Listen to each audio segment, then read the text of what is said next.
నమస్తే, welcome to Telugu రాజ్యం.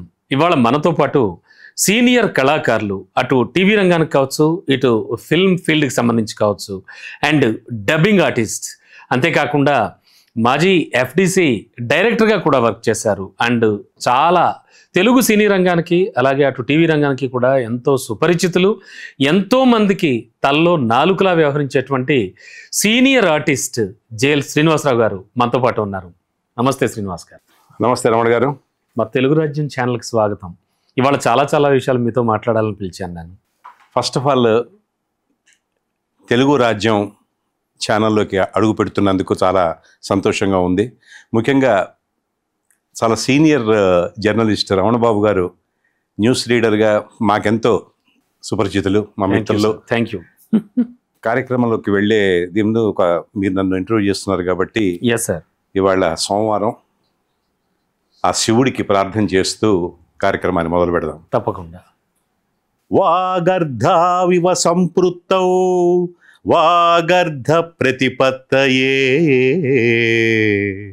జగద పితరౌ వందే పార్వతీ పరమేశ్వరౌ వందే పార్వతీ పరమేశ్వరౌ. Super sir, super. చాలా మంచి బిగినింగ్ ఇచ్చారు సార్. ముఖ్యంగా శ్రీనివాసరావు గారు అనేకంటే స్వాతిముత్యం శ్రీనివాసరావు గారుగా చాలా పాపులర్. ఏమిటా కథ? స్వాతిముత్యం అంటే కమల్ హాసన్ గారు లాంటి వారితో కలిసి నటించినటువంటి శ్రీనివాసరావు గారు, మీరు ప్రతి తెలుగింటికి చాలా సుపరిచితులు. తెలుసా మీకు ఆ విషయం? ప్రతి తెలుగింటి గృహిణి కూడా మిమ్మల్ని గుర్తుపడతారు. స్వాతిముత్యం సినిమా విశేషాలు ఏమిటి, అప్పటి సంగతులు? సిఏ చదువుకుందామని మద్రాసు వెళ్ళా. డిగ్రీ ఫస్ట్ క్లాస్లో పాస్ అయ్యాను, బీకామ్. అక్కడికి వెళ్ళేసరికి ఒక ప్రోగ్రాంలో విశ్వనాథ్ గారు నన్ను చూడటం, అప్పటికే స్వాతిముత్యం సినిమా 99% అయిపోయింది. నాకు తెలియదు సినిమా అన్న ఇది తెలియదు. ఎక్కడో నుంచో నీకేం కమల్ హాసన్ లాగా ఉన్నావు, అదిలా ఉన్నావు, ఇదిలా ఉన్నావు అని అంటుంటారు. సరే, ఎవరు ఏదైనా జాతకాలు ఎలా ఉన్నాయో ఎవరికి తెలియదు. ఎక్కడో ఖమ్మంలో ఉండి ఇక్కడికి వచ్చి సిఏ చదువుకుంటున్నాం అంటే అసలు ఏం తెలియదు. అటువంటిది విశ్వనాథ్ గారు చూడటం, ఏడిత నాగేశ్వరరావు గారు తన ఇంటికి రమ్మంటాం, వారు తీసుకెళ్ళటం, అట్లా స్వాతిముత్యం ద్వారా యాక్ట్ చేయడం జరిగింది. కమల్ హాసన్కి రెండవ కొడుకుగా 86లో. వెరీ నైస్ అండి. ఆనాటి సంగతులు అంటే అప్పటి టెక్నికాలిటీస్ కానీ, ఆ షూటింగ్ స్పాట్ కానీ, అవన్నీ అప్పటి నుంచి ఇప్పటివరకు కూడా ఇండస్ట్రీలో ఉన్నారు మీరు. చాలా క్యారెక్టర్లు వేశారు, చాలా మూవీస్లో కూడా చేశారు. స్వాతిముత్యానికి సంబంధించి ప్రేక్షకులందరూ చాలా ఆసక్తిగా చూసినటువంటి సినిమా అది. అప్పటి ఎక్స్పీరియన్సెస్ కానీ, అప్పటి ఫీలింగ్స్ కానీ. అప్పటికే శంకరాభరణం వచ్చిందండి, సాగర సంగమం వచ్చింది. అవును సార్. స్వాతిముత్యం కమల్ హాసన్ గారు ఏదో మెంటల్లీ రిటార్డెడ్ ఆ క్యారెక్టర్లో యాక్ట్ చేస్తున్నట్టు నేను అప్పుడు సితారా జ్యోతి చిత్ర బాగా వచ్చేది. అవి చదువుతూ ఉండేవి. నేను ఆయన పక్కన యాక్ట్ చేసి మామూలుగా ఆయన మ్యానరిజమ్స్, వాళ్ళు వస్తా అన్నారు కదా, నానమ్మ చెప్పింది కదా నువ్వు ఇట్లా, ఈ కొన్ని మ్యానరిజమ్స్ యంగ్ ఉన్నప్పుడు చూసా కొన్ని షార్ట్స్. అంటే సైమల్టేనియస్గా మాది కూడా మన ఓల్డ్ గెటప్లో వచ్చి చేసేవాళ్ళు.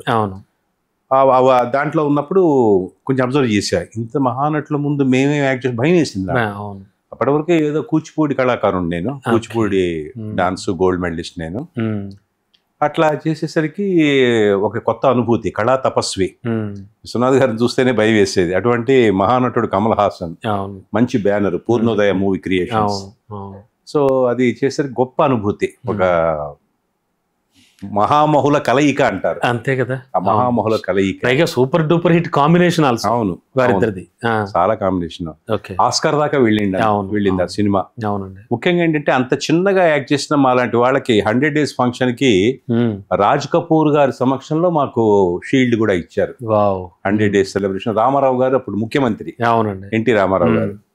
ఇంకా మహామహులంతా రాజ్ కపూర్ గారిని తీసుకొచ్చారు. అంటే కెరీర్ స్టార్టింగ్ లోనే ఇలాంటి అవకాశం రావడం, మహామహులతో కలిసి నటించడం, ఈ ఫీలింగ్స్ ఎలా ఉంటాయి సార్?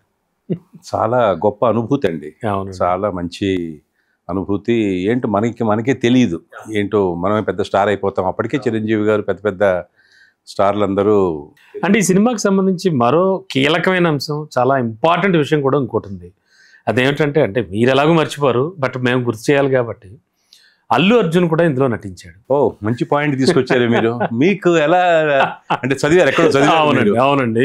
ఎస్, అల్లు అర్జున్ గారికి ఇది ఫస్ట్ మూవీ.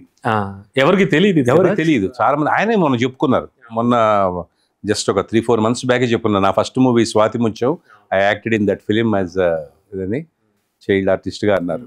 దాంతో సీన్స్ ఉన్నాయి సార్ మీకు అందులో? అంతేనండి, పిల్లలం అందరం వస్తాం తండ్రిని తీసుకెళ్ళటానికి. ఓకే. మదరు పోవటం, రాధిక్ గారు డెత్ సీను, ఆ పోవటం, ఆ సీను, దాంట్లో ఈ పిల్లలందరూ వచ్చి మా దగ్గర చేరటం, తర్వాత ఆ పాట గుర్తు రావటం, లాలీ లాలీ లాలీ లాలీ వటపత్ర సాయికి వరహాల లాలి రాజీవ నేత్రునికి రతనాల లాలి. చాలా ఇలా ఈ మంచి ఆ పాట నా దీన్ని కూడా ఇమాజినేషన్ లో ఫ్లాష్ బ్యాక్ లో ఇలా తీస్తారు, నా మించే తీస్తారు.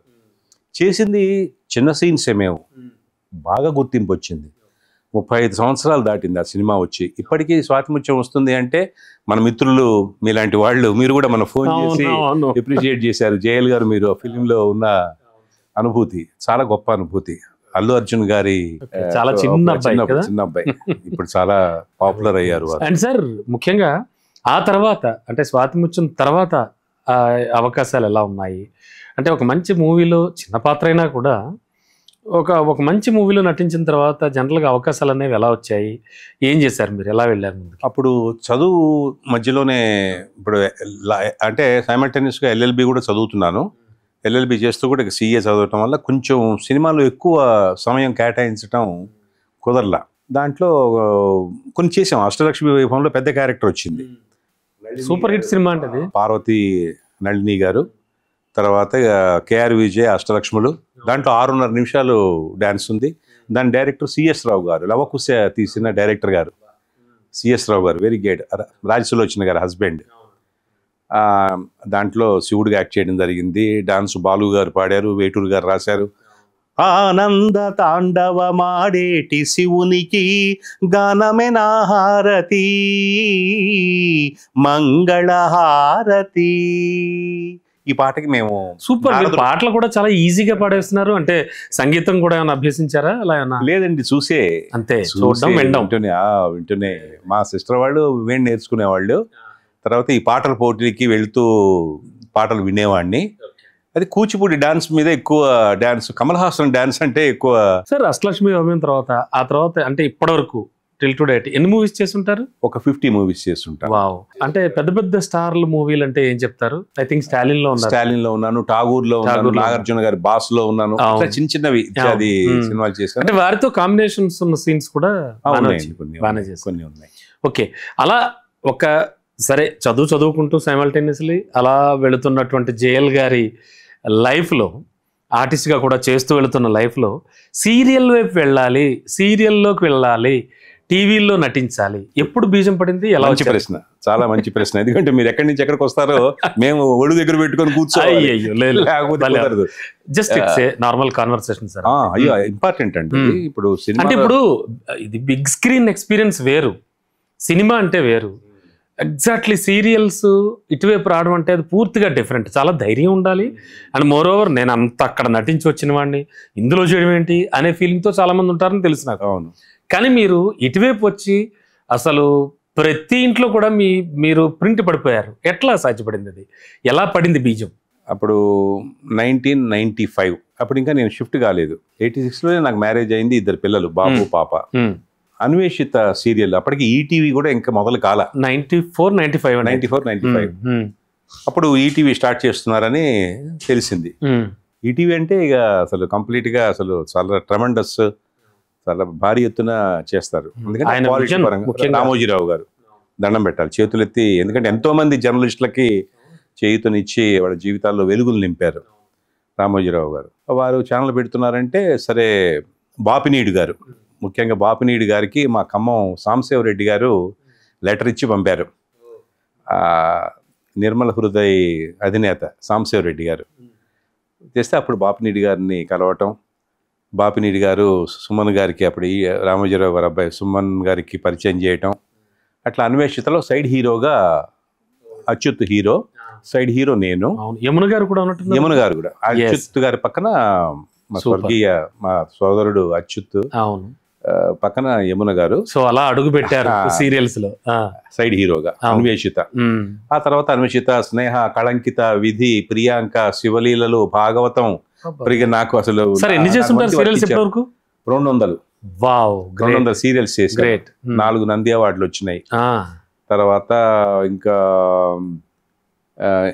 డాన్స్ వదల్లా, కూచిపూడి డాన్స్ చెప్తూనే ఉన్నాను. ఇన్స్టిట్యూట్ కూడా పెట్టి పిల్లలకి వెరీ నైస్ చెప్తున్నాను. రైట్ నౌ ఒక ఫిల్మ్ ఇన్స్టిట్యూట్ కూడా ఉంది మీకు? అవునండి. Right sir? అవునండి. అండ్ వాయిస్ డబ్బింగ్ అన్ని కూడా చెప్తున్నానండి. ఒక 20. ఎలా ఉంటుంది సార్ స్పందన? బయట నుంచి జనాలు బాగానే వస్తున్నారా? వాళ్ళకి రేపు స్టార్ అయిపోవాలనుకుంటారండి. అకాడమీకి నేర్చుకొని రేపు స్టార్ అయిపోవాలి, మీరు ఇష్టం, మీరు మమ్మల్ని ఏం చేసినా పర్వాలేదు, ఏదో ఫిమేల్ ఆర్ మేల్, అంత ఫాస్ట్ గా ఉంటారు. నేర్చుకోవాలి, ఫస్ట్ భాష రావాలి. అదే కదా. తెలుగులో మాట్లాడండి, తెలుగులో రాయండి, తెలుగు కళాకారులను ఆదరించండి. ఇది నా స్లోగన్. ఎందుకంటే తెలుగు రావాలి, తెలుగు భాష. మరి అంతే కదా సార్. ఓకే, మళ్ళీ నేను తప్పు ట్రాక్ పట్టాను సార్. సీరియల్స్ నటించడం మొదలు పెట్టారు, విపరీతమైనటువంటి ప్రజాదరణ. ఎప్పుడైనా ఏదైనా ఫంక్షన్కి కానీ లేకపోతే షూట్కి కానీ ఎక్కడైనా పల్లెటూరుకి వెళ్ళినప్పుడు ఎలా ఉండే స్పందన? జనాలు ఆదరణ బాగా ఉండేదండి. ఎందుకంటే కాస్త శృతి మించకూడదండి. టీవీ సీరియల్స్లో కథ నెగిటివ్గా వెళ్ళకూడదు, ఆ ప్రజల మీద ఆ ప్రభావం పడకూడదు, అంటే ముఖ్యంగా చెడు ప్రభావం పడకూడదు. అంటే అలాంటి సీరియల్స్ ఏమైనా అబ్జర్వ్ చేశారా మీరు? అలాంటి వాటిలో కొన్ని అనుకోకుండా కూడా మనం డైలాగ్ చెప్పడం జరుగుతుంది కొన్ని. ఎందుకంటే సమాజానికి మేలు జరగాలి.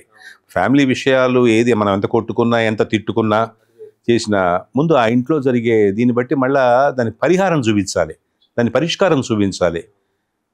అందుకే చాలా నేప్పుడు కూడా కొన్ని కామెంట్స్ చేసినప్పుడు కూడా కొన్ని నా క్యారెక్టర్స్ పోయినాయి, మీరేంటి కామెంట్ చేస్తారు అది ఇదని కథలో. ఎందుకంటే ఇప్పుడు రకరకాల వాళ్ళ వ్యూయర్షిప్ పెంచుకోవడానికి బ్యాన్ చేస్తుంటారు, కొన్ని బ్యాంక్ అంటారో ఏదో అంటారు, దాని మీద ఫ్రీజ్ చేస్తారు. మళ్ళీ నెక్స్ట్ వారం వరకు చూడాలి, అమ్మో ఏమవుతుందో, వీడు వదిలేస్తాడో లేకపోతే వీడు మళ్ళీ పెళ్లి చేసుకుంటాడో, ఇటువంటి కథా అంశం బట్టి వెళ్తుంటారు వాళ్ళ రేటింగ్ కోసం. ఏదైనా ఎలా ఉన్నా కళాకారుల మీద బాధ్యత చాలా ఉందండి. And what about dubbing sir? Dubbing కూడా మీరే చెప్పుకుంటూ ఉంటారా జనరల్? ఇప్పుడు డబ్బింగ్ చెప్పే టైం మాకు ఇవ్వట్లేదు సార్ ఛానల్ వాళ్ళు. ఎందుకంటే సమయం తక్కువ, డైలాగ్ వర్షన్ ఎక్కువ. ఎపిసోడ్స్ ముందు అయిపోవాలి, ఫటాఫట్ చెప్పేయాలి. ఒకరోజు 3-4 ఎపిసోడ్లు చేయకపోతే వాళ్ళకి వర్కౌట్ కాదు. సో ఆ పరంపరలో మేము డబ్బింగ్ చెప్పడానికి కూడా లేదు, మేము యాక్ట్ చేయడం వరకే. అయితే స్టార్టింగ్ లో మీ డబ్బింగ్ మీరు చెప్పుకునేవారా? చెప్పేవాడిని. టైం ఉండేది. అప్పుడు ఎంతండి, దూరదర్శన్ 13 భాగాలే, ఎక్స్టెండ్ చేస్తే ఇంకో 13 అట్లా ఉండేది. ఇప్పుడు అలా కాదుగా, వందలు కొనసాగుతూనే ఉంటాయి. ముఖ్యంగా మీకు ఋతురాగాలు చూసుకుంటే అవును, మంచి ప్రొడక్షన్, శ్రీకాంత్ వాళ్ళది మంచి బ్యానర్ వాళ్ళది. ఋతురాగాలు ఎంత మంచి సీరియల్ అది కూడా కొన్ని ఎపిసోడ్స్ వరకే వచ్చింది. తర్వాత ఇంకా అన్లిమిటెడ్ ఎపిసోడ్స్ అక్కడి నుంచే మొదలైంది పరంపర. ఆ తర్వాత ఇప్పుడు సంవత్సరాల తరబడి కొన్ని సీరియల్స్ పేరు చెప్పకూడదు, 5 సంవత్సరాలు 10 సంవత్సరాలు కథలు. అందుకంటే మళ్ళీ ట్రాక్ చేంజో తర్వాత ఏమంటారు దాన్ని, ఇంకొక వర్షను, ఇంకొక ట్రెండ్ చేశారు అనుకుంటూ కొత్త. అండ్ సార్ అప్పట్లో ఈటీవీ గురించి చెప్పారు, అండ్ ఆ తర్వాత జెమినీ వచ్చింది, జెమినీ గురించి కూడా మాట్లాడదాం. జెమినీ కూడా రాజ్యం వెళ్ళిందండి. అవును, చాలా గొప్ప. ఈటీవీతో పాటు. అవును సార్. What about Doordarshan? అప్పట్లో దూరదర్శన్ లో సీరియల్స్ కూడా బాగా వచ్చి కొన్ని లిమిట్స్ ఉన్నాయి సార్. దూరదర్శన్ ఇది గవర్నమెంట్ ఛానల్ కాబట్టి కొన్ని లిమిట్స్ ఉన్నాయి. దాంట్లో ఎక్కువ హింస చూపించకూడదు, నేషనల్ ఇంటిగ్రిటీ ఉండాలి, రక్తపాతాలు చూపించకూడదు, తర్వాత అక్రమ సంబంధాల ఇది చూపించకూడదు. ఎందుకంటే వాళ్ళు స్పాన్సర్షిప్స్ కాబట్టి ఇప్పుడు చరిత్ర బాగా చూపించాలి. ఇప్పుడు మరుగున పడితే అలాంటి చారిత్రక సీరియల్స్ ఏమైనా నటించారా దూరదర్శన్? చేశానండి, చేశాను నేను. కర్పూర వసంతరాయలు, త్యాగయ్య, వీటికి బంగారు నందులు వచ్చినాయి. విచిత్ర కాశీ మజిలీ కథలు, చాలా popular serials. And what about Gemini sir? Gemini కూడా మద్రాస్ బేస్డ్ ఉండేది అప్పుడు. జెమినీలో కూడా నేను యాక్ట్ చేశాను. రాజ్యం వెళ్ళినాయండి ఈక్వల్ గా. ఈటీవీ, జెమినీ టీవీ, రాజ్యం వెళ్ళినాయి. తర్వాత 2005లో మా టీవీ జీ తెలుగు వచ్చినాయి. ఇప్పుడు ఇవి టాప్, ఇప్పుడు ఈ 2 టాప్లు. ఇప్పుడు అంటే మీరు అప్పటి నుంచి చూస్తూ ఉన్నారు, అంటే సీరియల్ మేకింగ్ కానీ, సీరియల్ స్టోరీ నెరేషన్ కానీ. సీరియల్ అంటేనే సాగతీత అని ఒక పేరు బయట జనరల్గా, ఎక్కువ అలా సాగుతూనే ఉంటుంది, స్లో ఫ్రేమ్స్ అనేది. అయితే అప్పటికి ఇప్పటికీ అందులో ఏమైనా మార్పు వచ్చిందంటారా? మీరు అప్పటి నుంచి చూస్తున్నారు, ఎలా అనిపిస్తుంది? అంటే సాగదీయటంలోనా కథలోనా? అసలు దేంట్లో అయినా సరే ఓవరాల్ టెక్నికాలిటీస్ కానీ ఇప్పుడు చాలా బాగుందా, లేకపోతే అప్పుడే బాగుండేదా, ఎట్లా అలాంటి చేంజెస్ ఏమైనా చెప్తారా? కొంతవరకు కథ పెట్టుకొని ఇంతవరకు ఎండ్ చేసేస్తేనే బాగుంటుందండి. కొంతవరకు కథ పెట్టుకోవాలి, ఇన్ని భాగాలు ఇంతవరకే చూపించగలం. సాగదీత ఎవరికైనా బోర్ కొడుతూనే ఉంటుంది, కానీ అయినా చూస్తూనే ఉంటారు. చూస్తూనే ఈ టైం పాస్ ఏం చేస్తారు ఇంకా ఇంట్లో ఆడవాళ్ళు. ఇప్పుడు చాలా మంది మీరు ఎవరినైనా దాదాపు 80% మేల్ ఆడియన్స్ని కనుక్కోండి, మేము టీవీ సీరియల్స్ చూడలేదండి అంటారు. బట్ చూసేవాళ్ళు ఆడవాళ్ళు ప్రేక్షకులు ఉన్నారు, వాళ్ళు బాగా విశ్లేషిస్తారు, బాగా చెప్తారు. అయితే ఒకటండి ఇక్కడ మనం గుర్తుంచుకోవాల్సింది ఏంటంటే, మంచి కంటే చెడు ప్రభావం ఎక్కువగా వెళ్తుంది ప్రజల్లోకి. సమాజం ఇంపార్టెంట్. ఈ సమాజంలో జరిగే అక్రమాలని అమానుషాలని వెలికి తీయాలి, కానీ ఒక కుటుంబంలో జరిగే విషయాలని ఎత్తి చూపుతూ పరిష్కార మార్గం కనుక్కొని మనిషి జీవన విధానానికి వెళ్ళాలి, కానీ ముందుకి జీవన గమనాన్ని వెళ్ళాలి, కానీ చెడు ప్రభావంతో ఎవరు ఆ కథల్ని అల్లద్దు. ఆ కథల రూపంలో విశ్లేషించి కళాకారుల మీదకి బలవంతాన రుద్దకూడదు. డెఫినెట్లీ బాగుందండి. అయితే ఆ తర్వాత అలా నడుస్తున్న తరుణంలో సీరియల్స్, మరోవైపు సినిమాలు, మరోవైపు మీ డబ్బింగ్లు మీరే చెప్పుకోవడం, అండ్ కొన్ని ఇంపార్టెంట్ బాధ్యతలు నిర్వహిస్తూ వస్తున్న శ్రీనివాస్ గారికి ఈ డైరెక్టర్గా పదవి వచ్చింది. అది ఎలా సాధ్యపడింది అండ్ ఎలా వెళ్ళారు? దానికి ఆది ఎవరు, ఎలా జరిగింది? మాది ఖమ్మం అండి. నేను జలగం వెంగళరావు దగ్గర పనిచేశాను, కాంగ్రెస్ దీంట్లో. అక్కడి నుంచి అలా చేస్తూ సంభాని చంద్రశేఖర్, జలగం ఇట్లా చేసి పివి రంగయ్యనాయుడు గారు చేస్తూ అప్పుడు వచ్చినప్పుడు రాజశేఖర రెడ్డి గారితో పరిచయం అవ్వటం. రాజశేఖర రెడ్డి గారు ఆయన ఎటువంటి నాయకుడో వేరే చెప్పక్కర్లేదు. తర్వాత రాజశేఖర రెడ్డి గారు ఎలా ఉండేది ఆయనతో? అమ్మో, చాలా చాలా అటువంటి పొలిటీషియన్ మళ్ళీ రాడండి. అటువంటి పొలిటీషియన్ని మనం మనం నీకు ఏదన్నా బాధ వస్తే ముందు అతను నిలబడి మీ జీవితంలో మంచి సొల్యూషన్ చూపిస్తాడు. ఈ రూట్లో వెళ్ళు అని. ఆయన టైంలోనే కదా మీరు ఎఫ్డిసి డైరెక్టర్. వారి పీరియడ్లోనే 2004లో ఆయన సీఎంగా వచ్చారు. 2005లో మాకు పదవి వచ్చింది. ఎన్ని ఏళ్ళు పనిచేశారు? 2 years టర్మ్. ఎఫ్డిసి డైరెక్టర్ అంటే ఏంటంటే విధులు ఏముంటాయి? అది సినిమా అవార్డులు, టీవీ అవార్డులు, తర్వాత రంగస్థల అవార్డులు కండక్ట్ చేయటం, తర్వాత ఏదైనా అమెండ్మెంట్స్ ఉంటే దాన్ని ఇంప్లిమెంట్ చేయటం. అట్లా మాకు ఉన్నంత వరకు. ఎవరికి మీరు ఎప్పటికప్పుడు అప్డేట్ చేస్తుండాలి, అలా ఏమైనా ఉంటాయా? గవర్నమెంట్కే ఇచ్చేసి అవార్డ్స్ దీంట్లో సెలెక్షన్ చేయటం. అండ్ ఆల్సో నేనేంటంటే డైరెక్టర్ గా ఉంటూ కూడా I'm the member of children film script selection committee member కూడా వర్క్ చేశా. అంటే చిన్నపిల్లల సినిమాలకి దానికి స్క్రిప్ట్ సెలక్షన్ కమిటీ మెంబర్ కూడా వర్క్ చేశా. నేను, సాగర్ గారు, డైరెక్టర్ సాగర్ గారు, సివి రెడ్డి గారు, తర్వాత ఇంకా 4-5 ఉన్నారు. ఇప్పుడు ప్రకాష్ అన్న బిఆర్ఎస్ లో ఉన్నాడు. ప్రకాష్ ఎంత మాకు గురువు గారు, మా అన్నగారు కేవి రమణాచారి గారు అప్పుడు ఎండిగా ఉన్నారు. వారి ఆధ్వర్యంలో వారికి తెలుసు ప్రతి విషయం, ఏ కళాకారుడు వాళ్ళ జీవితం అంతా తెలుసు వాళ్ళకి. ఆయన ఆధ్వర్యంలో. సార్, జనరల్ గా అవార్డులు అంటే నవేడేస్ చాలా వాటి మీద చాలా గాసిప్స్ అవి వస్తూ ఉంటాయి. అంటే ఒక అవార్డు సెలెక్ట్ చేయడం అంటే అవార్డుకి ఆ ఫిల్మ్ని కానీ ఆ సీరియల్ని కానీ కొంచెం ఏదో చాలా వరకు కూడా పక్షపాత ధోరణి వహిస్తూ ఉంటారు. తెలుసున్న వాళ్ళనైతే ఈజీగా వాళ్ళది ఓకే చేయడం అంటారు. ఇలాంటివి ఏమైనా జరుగుతాయా? సంథింగ్ ఏమైనా బ్యాక్డోర్ జరుగుతుందా అట్లాంటిది? ఎందుకంటే మేం కాదు సెలెక్ట్ చేసేది, మేము జ్యూరీ మెంబర్స్ ని సెలెక్ట్ చేస్తాం. ఆ జ్యూరీ మెంబర్స్ కూడా పక్షపాతం, ఒక జర్నలిస్టు, ఒక లేడీ, తర్వాత ఒక సాంస్కృతిక సంస్థ నుంచి ఒకళ్ళని, ఇలా అందరినీ.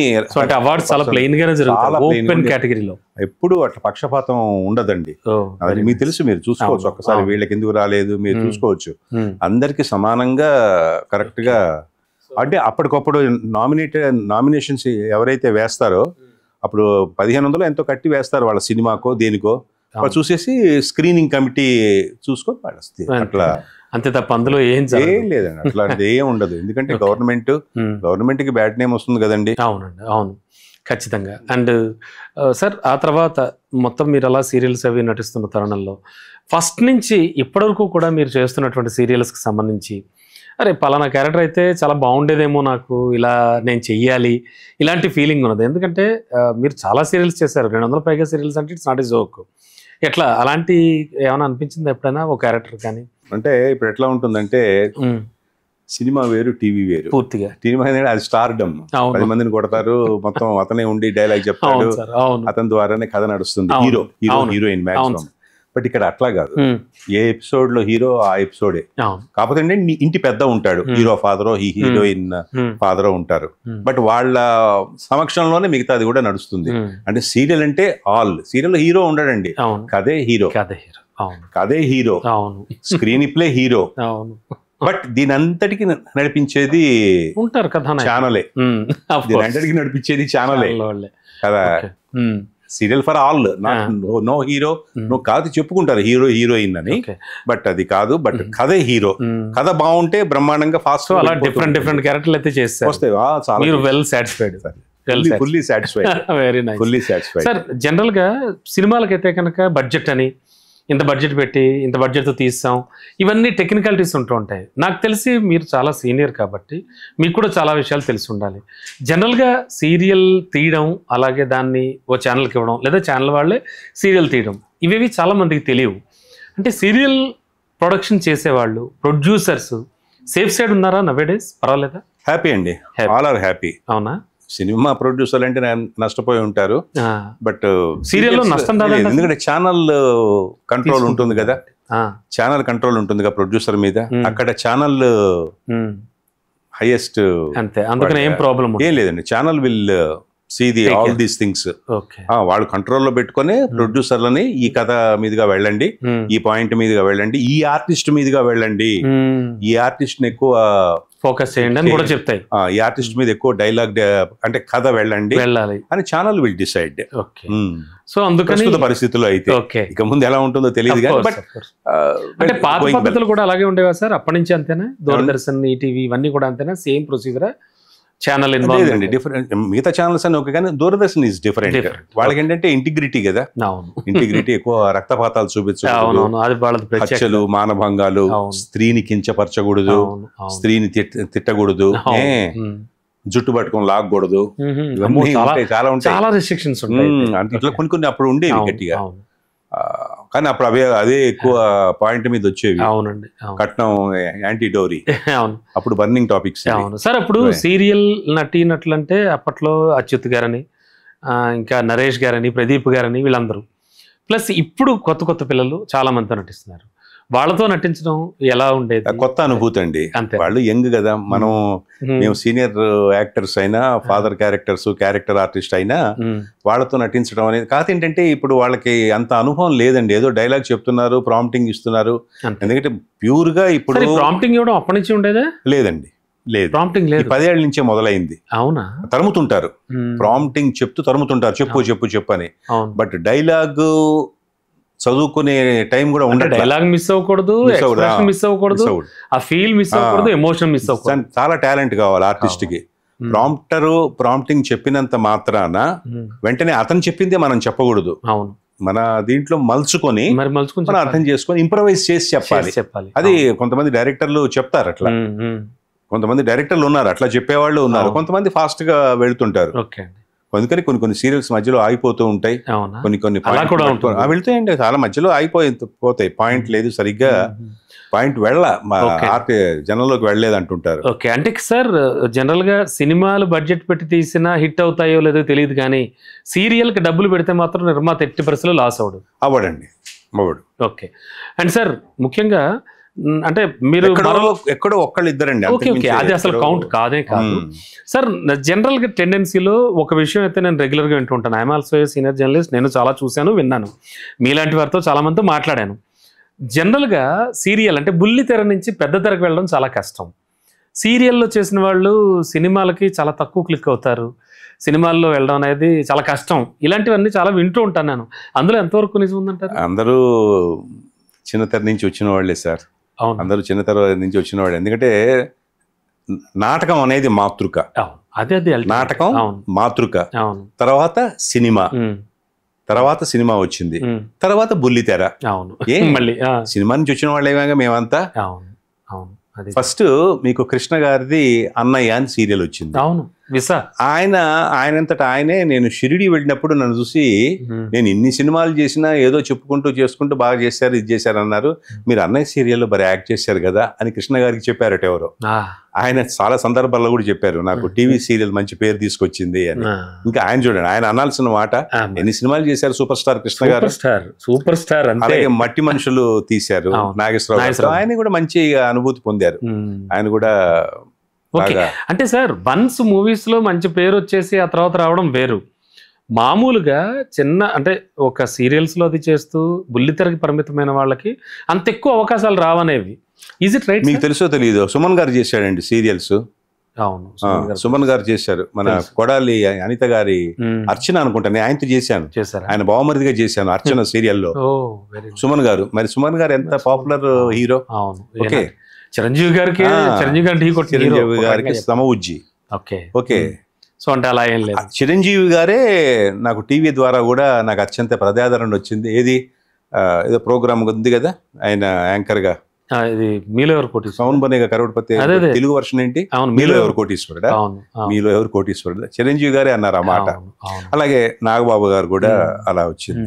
సార్ కంపారిటివ్లీ సినిమానా సీరియల్, అంటే సినిమానా టీవీయా, అంటే బిగ్ స్క్రీనా స్మాల్ స్క్రీనా, ఏది అత్యంత ప్రజాదరణ అని చెప్తారు మీరు? మీ రెండు కళ్ళల్లో ఏ కన్ను గొప్పదంటే మీరు ఏం చెప్పగలరు రమణ గారు? అది కాదు సార్, రెండు కళ్ళు ఉన్నాయి మీకు, నాకు రెండు కళ్ళు, మీ రెండు కళ్ళలో ఏ కన్నుతో బాగా చూస్తారండి అని అంటారు కదా. రెండు కళ్ళతో చూసినప్పుడే కదా సౌందర్యం కనిపించేది కదా. సో అలా ఆ ప్రతి ఆర్టిస్ట్ అలా భావిస్తారు మరి. అయ్యో సార్, జనరల్ గా ఒకప్పుడు చూస్తే సీరియల్స్ లో కానీ సినిమాల్లో కానీ పరభాషా నటులు అనేవాళ్ళు చాలా తక్కువ కనిపించేవారు, ఈవెన్ ఇఫ్ టెక్నీషియన్స్ దగ్గర నుంచి చూసినా కూడా. బట్ నవేడేస్ చాలా అందరూ కూడా పరభాషా నటుల్ని బాగా ప్రోత్సహించడం, అండ్ సీరియల్స్లో కూడా మరీ ముఖ్యంగా ఎక్కువగా బెంగళూరు ఆర్టిస్టులు, కర్ణాటక నుంచి వచ్చేవాళ్ళు, తమిళియన్స్. ఏమిటిది తెలుగు మీద ఎందుకు ఈ దండయాత్ర? బెంగళూరు కర్ణాటక ఒకటే సార్. Of course. ఇప్పుడు ప్రస్తుతం నడుస్తున్న బర్నింగ్ టాపిక్ కళాకారులలో నిర్లిప్తమైన, నిశ్శబ్దమైన, ప్రమాదమైన ఒక ముఖ్య సమస్య ఇది. వీళ్ళ పెద్దగా మాట్లాడలేరు, ఛానల్ డిసైడ్ చేస్తారు, ఏది చెప్పినా ఛానల్ డిసైడ్ చేస్తూ ఉంటున్నారు. టాలెంట్ ఉంటే గ్యారంటీ ఇస్తారండి, ఛానల్ వాళ్ళైనా ఇస్తారు. సో అటువంటిది ఛానల్ వాళ్ళు ఇస్తున్నారంటే కొంతమందికి టాలెంట్ లేదు. ఎందుకంటే వాళ్ళు మాట్లాడే భాష వేరు, వీళ్ళు చూపించే భావం వేరు. డైలాగ్ ఎరా ఎక్కడి నుంచి వచ్చావురా అనగానే ఎరా ఎక్కడి నుంచి వచ్చావురా నవ్వుతూ చెప్పచ్చా? ది వేరియేషన్ లేదా? ఏమ్మా ఏంటమ్మా నువ్వు చేసేది, ఏంటమ్మా నువ్వు చేసేది ఏంటమ్మా అని చెప్పే విధానంలో, మాడ్యులేషన్స్లో డైలాగ్ ఏమో గంభీరంగా ఉంటుంది, నువ్వు చూపించే భావం ఇంకో రకంగా ఉంటుంది. అట్లా కొంతమంది ఉన్నారు, కొంతమంది నటినట్లున్నారు. సరే ఇక అందం అంటారా, మన తెలుగులో ఎక్కడైనా అందం అనేది ముఖ్యంగా ముందు ఆహార్యం బాగుండాలండి. ఎవరైనా ఏ ఛాన్స్ ఇచ్చినా, ఏ ఛానల్ వాళ్ళు అవకాశాలు కల్పించినా ముందు అంగసౌష్ఠవం ఉండాలి, రూపం ఉండాలి. రూపాన్ని బట్టి మీకు డైలాగ్ డెలివరీ, భాష వస్తుంది. ఆ భాషకి భావం పలికినప్పుడే క్యారెక్టర్ పండుతుంది. అటువంటిది కూడా కొంచెం పక్షపాతంతో వెళ్తుంటారు. నాకు వచ్చే క్యారెక్టర్లు కూడా చాలా పోయినాయి. ఎందుకని బెంగళూరు, అదే మీన్స్ కర్ణాటక వాళ్ళు ఎక్కువ వస్తున్నారు? అది అంతుపట్టని రహస్యం. అంతే, అంతు పట్టని, అంతు చిక్కని, అంతు తేల్చని రహస్యం అది. దేవరహస్యంలో దేవరహస్యం. మనం ఏం మాట్లాడకూడదు, కీప్ క్వైట్, అంతే. మనకు వచ్చిన అవకాశం అంతే. అట్లా కూడా తెలుగులో లేరా అసలు ఆర్టిస్టులు కానీ? తెలుగులో టాలెంట్ లేదా? తెలుగు అంటే, తెలుగు భాష అంటే కొంతమంది భయంతో రావట్లేదో తెలియదు. ఇప్పుడు ఏంటి కమిట్మెంట్లు అని అంటున్నారు. నా స్టూడెంట్స్ ఉన్నారు కొంతమంది, సార్ కమిట్మెంట్ ఏంటమ్మా కమిట్మెంట్లు అంటే, కమిట్మెంట్ అంటే మీకు తెలియదా, మీకు తెలియకపోతే కమిట్మెంట్ అనేది ఉందా, ఖచ్చితంగా ఉందా లేదా అన్నది ఇంకా భగవంతుడికే తెలియాలి. ఉండొచ్చు, దానిదే ఉంది, ఎవరిష్టం వాళ్ళది. ఇప్పుడు ఒక ఫిమేల్ ఆర్టిస్ట్ వచ్చింది ఫీల్డ్ లోకి, కమిట్మెంట్ ఇస్తే గానీ రాదు, ఆమె చదువుకునే ఉంటది, ఆమెకి తెలిసే ఉంటుంది. మీ స్టూడెంట్ల మీద చెప్తుంటారు. నా స్టూడెంట్ నాతో చెప్తారు. 20 మంది స్టూడెంట్స్ నా దగ్గర డాన్స్ నేర్చుకుంటున్నారు, డైలాగ్ నేర్చుకుంటున్నారు, భావం ఎలా పలకాలి నేర్చుకుంటున్నారు. వాళ్ళు చెప్తారు, అది మీకు సంబంధించిందమ్మా, అది కెమెరాల ముందు వీటి ముందు డిస్కస్ చేసే విషయం కాదు. యాక్చువల్ గా అది కమిట్మెంట్ ఏంటి కమిట్మెంట్లు అంటే వాళ్ళకే తెలియాలి. ఇట్లా అడుగుతారండి మమ్మల్ని, ఇట్లా అక్కడికి రమ్మంటారు, ఇక్కడికి రమ్మంటారు, మా గెస్ట్ హౌస్ కి రమ్మంటారు అని కొంతమంది అంటుంటారు. అది మేము మాట్లాడకూడదు. వాళ్ళ పేరెంట్స్ వాళ్ళకి ఇష్టపడి వచ్చి వాళ్ళు వాళ్ళ అది పెద్ద సబ్జెక్ట్ అండి. కమిట్మెంట్ అనేది పెద్ద సబ్జెక్ట్. అది ఎక్కడి నుంచి వచ్చిందో మీరు ఈ మాట ఇండస్ట్రీలో ఎప్పటి నుంచో వింటుంది. ఉంది వినేది అంటే తెలియటమే. ఇప్పుడు ఒక చిన్న మాట అది ఎలా గ్యాసిప్ అవుతుందో తెలియదు. ఉంటుంది. సార్ అంటే ఈ ఆర్టిస్టులను చూస్ చేసుకోవడం, మీరు చెప్పిన కమిట్మెంట్లు లేకపోతే అదే బయట వినబడుతున్న ఈ కమిట్మెంట్లు వ్యవహారాలు, అసలు పరభాషా నటులు చూస్ చేసుకోవడం అన్నది ప్రొడ్యూసర్ ఇంట్రెస్ట్ మీద ఉంటుందా, డైరెక్టర్ ఇంట్రెస్ట్ మీద ఉంటుందా, అసలు ఎవరి ఇంట్రెస్ట్ తో వీళ్ళు ప్రవేశిస్తున్నారు? అంటే దీనికి సెలక్షన్ కమిటీ ఉంటుందండి ఛానల్ కి. వాళ్ళ పాత్రను బట్టి ఆర్టిస్ట్ ని సెలెక్ట్ చేస్తారు. కరెక్ట్ కావచ్చు కదా. అట్లా కూడా చాలా సక్సెస్ అయినాయి. మీకు డబ్బింగ్ సీరియల్స్ కూడా ఈటీవీలో రహస్యం అనేది, గుప్పెడంత మనసు అనేది ఈటీవీలో బ్రహ్మాండంగా సక్సెస్ అయినాయి. అవి బాలచంద్ర గారు డబ్బింగ్ సీరియల్స్ కరెక్ట్. మీరు బాలచంద్ర గారు అని చెప్పారు, డైరెక్టర్ అని గుర్తులేదు. బాలచంద్ర గారు గీత ప్రకాష్ మొత్తం అంతా టీవీ సీరియల్స్ అంత గుర్తులేదు. 20 years బ్యాక్. తర్వాత డబ్బింగ్ సీరియల్స్ ఆపాలని కూడా మా కళాకారులు స్ట్రైక్ చేశారు, చేశారు. సో ఈ కళాకారులు ఈ రకంగా మనకి వలస వచ్చేస్తుంటే తెలుగు కళాకారుల పరిస్థితి ఏమిటి? ఆల్రెడీ ఎప్పటి నుంచో ఉన్న సీనియర్స్ కానీ వాళ్ళని గవర్నమెంట్ ఏమైనా పట్టించుకుంటుందా? వాళ్ళ కోసం మీరు ఎలాంటి ఫైట్ ఏమైనా చేస్తున్నారా? మీరు చాలా సంఘాల్లోనూ సొసైటీల్లోనూ ఉంటూ ఉన్నారు, వాళ్ళకి సంబంధించి ఏం చెప్తారు? రిక్వెస్ట్ కూడా పెట్టామండి మేము. కొంత పర్సంటేజ్ ఆఫ్ ఎక్కువ తెలుగు వాళ్ళని తీసుకోండి, ఇక్కడ వాళ్ళకి ఛాన్సులు రాకుండా ఇక్కడ ఇదే వృత్తిగా స్వీకరిస్తున్న కళాకారులకి ఉపాధి లేకుండా పోయింది. ముఖ్యంగా ఛానల్ వాళ్ళకి ఒక విజ్ఞప్తి, తెలుగు కళాకారులని ఆదరిస్తూ తెలుగు డైలాగ్ చెప్పే కళాకారులను ఎంకరేజ్ చేస్తూ ఇదే వృత్తిగా స్వీకరించి బతుకుతున్న ప్రతి తెలుగు కళాకారుడికి మీరు అవకాశం కల్పించాలి. ఇది ఛానల్ వాళ్ళని రిక్వెస్ట్ చేస్తున్నాను. తెలుగు కళాకారులను ఆదరించండి, తెలుగు కళాకారులను ప్రోత్సహించండి అని నేను చెప్పుకుంటా. నేను తెలుగు పదం అనేది ముందు తెలుగు భావం తెలిస్తేనే కదా, డైలాగ్ తెలిస్తేనే కదా, పాత్ర తెలియాలి కదా.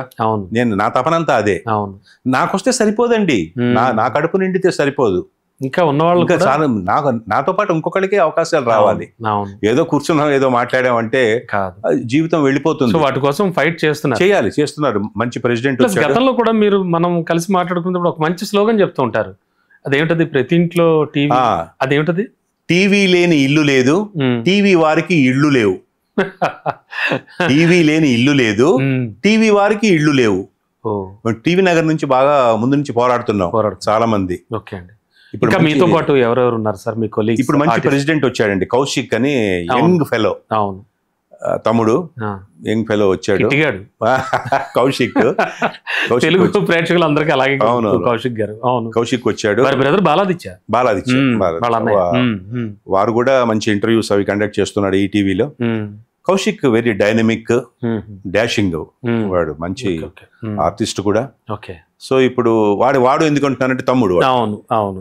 అట్లా వాడు కూడా కొంచెం పోరాటం చేద్దాం, కొంచెం రిక్వెస్ట్ చేద్దాం. రిక్వెస్ట్ అనండి, no command no demand, only request to the channel people. అంతే. మా తెలుగు వాళ్ళకి అవకాశాలు కల్పించండి ఎక్కువ మోతాదులో. సో సార్, రెగ్యులర్ గా కనిపిస్తున్నటువంటి మీలాంటి వాళ్ళ సంగతి సరే, ఇప్పుడు పర్ డే ఆర్టిస్టులు అఫ్ కోర్స్ ఎవరైనా అంతే అనుకోండి, కాకపోతే కొత్తగా అవకాశాల కోసం వచ్చే వాళ్ళకి ఏం చెప్తారు మీరు? వాళ్ళకి ఎట్లా ఉంటుంది ఫీల్డ్? చాలా మంది ఇంట్రెస్ట్ తో వస్తున్నారు, అలాంటి వాళ్ళకి మీరు? ఇక్కడ ఎవరు ఎవరిని ఆపలేరు, అంతే. ఎవరు ఎవరికి పోటీ కాదు. సూపర్. ఎవరి టాలెంట్ వాళ్ళదే, దమ్ము, సత్తా, ఛాలెంజ్, అంతే. బట్ అల్టిమేట్ గా స్లోగన్ తెలుగు కళాకారులను ఆదరించండి. తెలియదు అంటూనే మీరు చక్కటి వేసారండి మీరు. నన్ను నేను చూడకపోతే మీరు కూడా కొంచెం టాలెంట్, ఏదో నటనానుభవం కలిగిన. అవునండి, నేను కూడా కొన్ని సీరియల్స్ లో నటించాను. దీని నుంచి భూమ కాంతారాములు కొందని ఎలా ఏమి వరము కావాలినో కోరికను నారదా ఇచ్చేదా, రంభా ఊరుసి మేనక తిలోత్తమ నీ పాదాల చెంతకు చేర్చేదా. Super sir. సార్ అంటే ఇప్పుడు మీరు ఈ డైలాగ్ చెప్తే నాకు కొన్ని క్వశ్చన్లు మళ్ళీ వస్తున్నాయి. కరుస్తా డొక్క చించుతా రమణ. సార్ మిమ్మల్ని డొక్క చించాను నేను. సార్ అంటే ఇప్పుడు జనరల్ ఈ సాంఘిక సీరియల్స్ సంగతి పక్కన పెడితే మామూలుగా జనరల్ స్టోరీస్ ఫ్యామిలీ అవి కాకుండా ఈ పౌరాణికాలు కానీ అలాంటివి చేసేప్పుడు ఏమన్నా స్పెషల్ ట్రైనింగ్ అది ఇవ్వడం కానీ సీరియల్స్కి సంబంధించి ఏమైనా ఉంటుందా? అలా మీరు ఎవరి టాలెంట్ని బట్టి వాళ్ళు సెలెక్ట్ చేస్తూ ఉంటారు, మీరు ప్రాక్టీస్ చేసి చెప్పడమేనా? మనకి మార్గదర్శకులు ఎవరండి? ఎస్వి రంగారావు గారు, ఎన్టీ రామారావు గారు, నాగేశ్వరరావు గారు. పౌరాణిక చిత్రాలంటే వీళ్ళే. అంతకుముందు ఇంకా బాగా సీనియర్ చూసుకోవాలంటే ధూళిపాళ గారు, రాజనాల వెళ్ళి పెద్ద ఇంకా మనకంటే మనం బాగా తెలిసింది రామారావు గారు, ఎస్వి రంగారావు గారు. మరి వారి నటన ముందు అలా చూసేయాలంటే వారి డైలాగ్ చూసి మనం నేర్చుకోవాలంటే ఏదో కొంత బానిసలకి ఇంత అహంభావమా, ఇప్పుడే నీ ఎదుటే నీ భార్యను పరాభవించేది కాక దుశ్శాసన ఈడ్చుకురా పంచకిని, ఇవన్నీ మనం చూసి నేర్చుకునేది. ఓకే అండి. అట్లా మనం ఎన్నైనా మనం చెప్పుకోవచ్చు. చూడాలి ముందు నటన అనేది. వాళ్ళ భక్త ప్రహ్లాద చూస్తుంటే ఎస్వి రంగారావు గారిది, ఎన్టీ రామారావు గారివి పౌరాణిక పాత్రలు చూస్తుంటే అదే ఇన్స్పిరేషన్. వీళ్ళంతా వాళ్ళు కాపీ కొట్టిన వచ్చిన వాళ్ళే కదా మేము కాపీ కొట్టం అంటారు. అంటే వాళ్ళ ఇన్స్పిరేషన్ అనమాట. వాళ్ళ డైలాగ్ డెలివరీని వాళ్ళు పట్టుకొని వాళ్ళలో నింపుకొని చేస్తున్న డైలాగులు. సార్ పర్సనల్గా చూస్తే జయల్ గారికి ఎవరిని ఫాలో చేయడం ఇష్టం? అంటే అఫ్ కోర్స్ నేను ఆ క్వశ్చన్ అడగకూడదు మీలాంటి సీనియర్ని, కానీ ఎవరిని ఎక్కువ ఇన్స్పిరేషన్ గా తీసుకునేవారు మొదటి నుంచి ఇప్పటి వరకు కూడా? ఒక జర్నలిస్ట్ గా, మంచి న్యూస్ రీడర్ గా మిమ్మల్ని చూసి నేర్చుకున్నా. అలాగే శాంతి స్వరూప్ గారు, నమస్కారం. ఈ రోజు వార్తల్లోని ముఖ్య అంశాలు. అవును సార్, వార్తల్లోని ముఖ్య అంశాలు బాగా చదువుతారా. అలాగే కొన్ని ఇన్స్పిరేషన్. కొంతమంది వార్తలు బాగా ఇది చేస్తారు. జర్నలిస్ట్ గా నేను చూసి 20 years నుంచి I'm accreditation card holder. Star 9 అని ఒక న్యూస్, Star 9 న్యూస్. అలాగే మన మంతు చాలా మంది ఇన్స్పిరేషన్. చాలా స్పష్టత అండి, స్పష్టత ఒకటి. తెలుగు భాషలో అదే ముందు నుంచి నేను చెప్పేది అదే.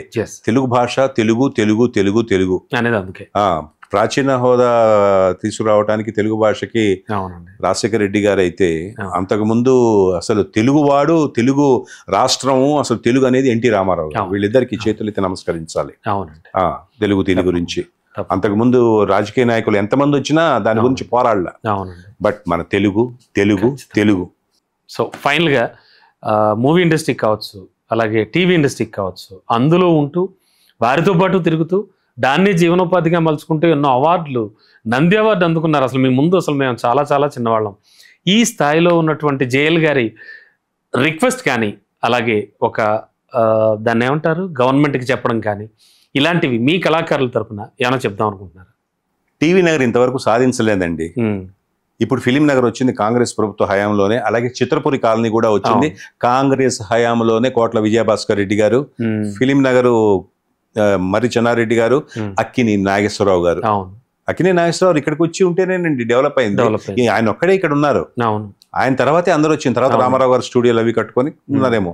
బట్ అక్కిని నాగేశ్వరరావు మాత్రం ఆయన హైదరాబాద్ నివాసి. ఆయన అంతకుముందు భాగ్యనగర్ స్టూడియోస్, సారథి స్టూడియోస్ ఉండేవి. అన్నపూర్ణ స్టూడియోస్ నుంచి కూడా నాగేశ్వరరావు షూటింగ్లు ఇక్కడే జరిగేవి. వారు నిజంగా వారి దీంట్లోనే హైదరాబాద్, ఫిలిం నగర్ ఇవన్నీ పెరగటానికి, బంజారా హిల్స్ పెరగటానికి కారకులు చెన్నారెడ్డి గారు, అక్కినేని నాగేశ్వరరావు గారు.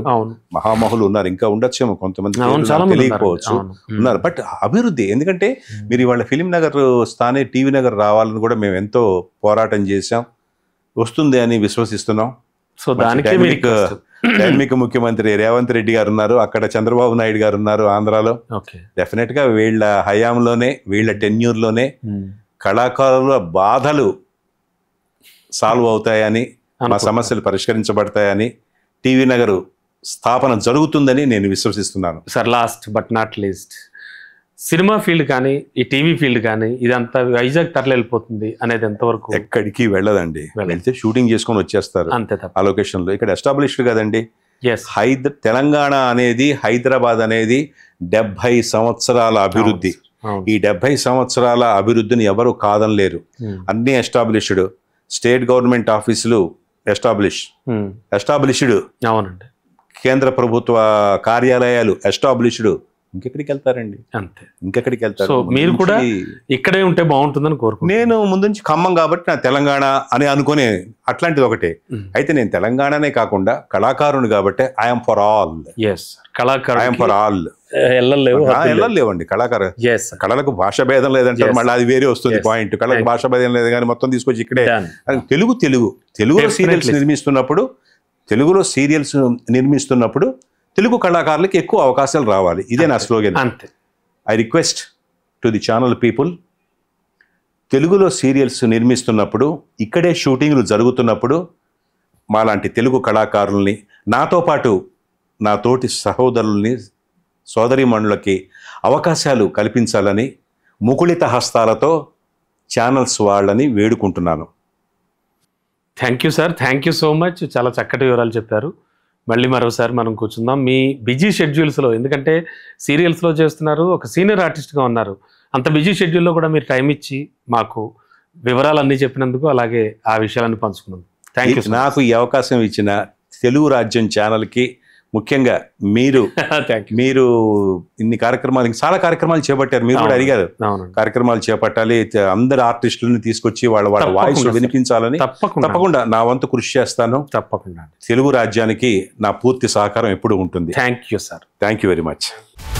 హలో, తెలుగు రాజ్యం ఛానల్ చూస్తున్నారా? సామాజిక, రాజకీయ, జీవన చిత్రణే తెలుగు రాజ్యం. అతిశయోక్తులు, అసత్యాలు ఉండవు. రాజకీయ కోణం కాదు, ప్రజా కోణమే కొలబద్ద. తెలుగు రాజ్యం వీక్షణ మీ ఉత్తమ అభిరుచికి నిదర్శనం.